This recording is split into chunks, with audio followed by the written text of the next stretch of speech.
দ্বিতীয় আন্তর্জাতিক সাধারণ বিজ্ঞান অলিম্পিয়াড চাঁদপুরে এমন একটি ব্যতিক্রম আয়োজন সম্পন্ন হয়েছে।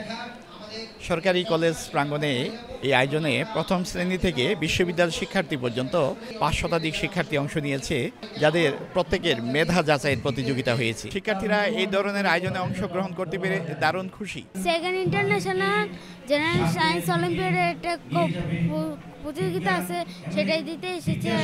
এখানে অনেক ভালোই লাগতেছে। এই প্রতিযোগিতায় অংশ করে খুবই আমার ভালো লেগেছে, আমি অনেক হ্যাপি। আর এখানে আমি যেহেতু জাতীয় পর্যায়ে যেতে চাই, এটাই আমার একমাত্র আশা। আমার মেধা যতটুকু আমি ততটুকুই দেওয়ার জন্য পরীক্ষায় আসছি, পরীক্ষা দেওয়ার জন্য। এই ধরনের আয়োজনের মাধ্যমে ছাত্ররা বিজ্ঞান নিয়ে ভাবতে শিখে, বিজ্ঞান নিয়ে জানতে শিখে এবং বিজ্ঞান নিয়ে গবেষণা করতে শিখে এবং সামনে এগিয়ে যাওয়ার জন্য স্পৃহা পায়, উৎসাহ পায়। অন্যান্য দেশগুলো, উন্নত দেশগুলো অনেক বেশি এগিয়ে যাচ্ছে। কেন যাচ্ছে? তারা ওই রকম ফান্ডিং পাচ্ছে, তারা ওই রকম সুযোগ সুবিধা পাচ্ছে, সব ধরনের সব কিছু পাচ্ছে, কিন্তু আমরা পাচ্ছি না। তার মানে আমাদেরকে গভর্নমেন্টকে এই জায়গাগুলোতে ফোকাস করতে হবে এবং এই জায়গাগুলোতে আরও বেশি আমাদেরকে আমাদের যে ফান্ডিং সেটা দিতে হবে। আয়োজকরা জানিয়েছেন, চাঁদপুর থেকে যে শিক্ষার্থীরা জাতীয় পর্যায়ে অংশ নেবে, তারা শুধু জাতীয় পর্যায়ে নয়, তার পরবর্তীতে আন্তর্জাতিক পরিমণ্ডলেও বাংলাদেশের প্রতিনিধিত্ব করবে। 630 জন রেজিস্ট্রেশন করেছে।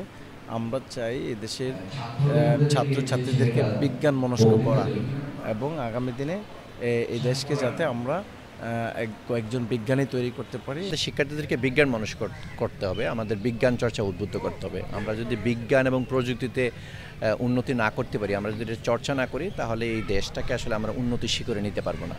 সুতরাং এই আয়োজনটাকে আমি মনে করি যে এটা খুবই যুগোপযোগী এবং আমাদের শিক্ষার্থী যারা আছে তাদেরকে বিজ্ঞানের প্রতি তাদেরকে আরও আকৃষ্ট করবে। যে ৫ শতাধিক শিক্ষার্থী এখানে অংশ নিয়েছে, অর্থাৎ শিশু থেকে বিশ্ববিদ্যালয় শিক্ষার্থী পর্যন্ত, তাদের মধ্যে ২৫ নম্বরের একটি প্রতিযোগিতামূলক পরীক্ষা হবে। আর সেই প্রতিযোগিতায় যারা উত্তীর্ণ হবে তাদেরকে তুলে দেওয়া হবে সনদপত্র।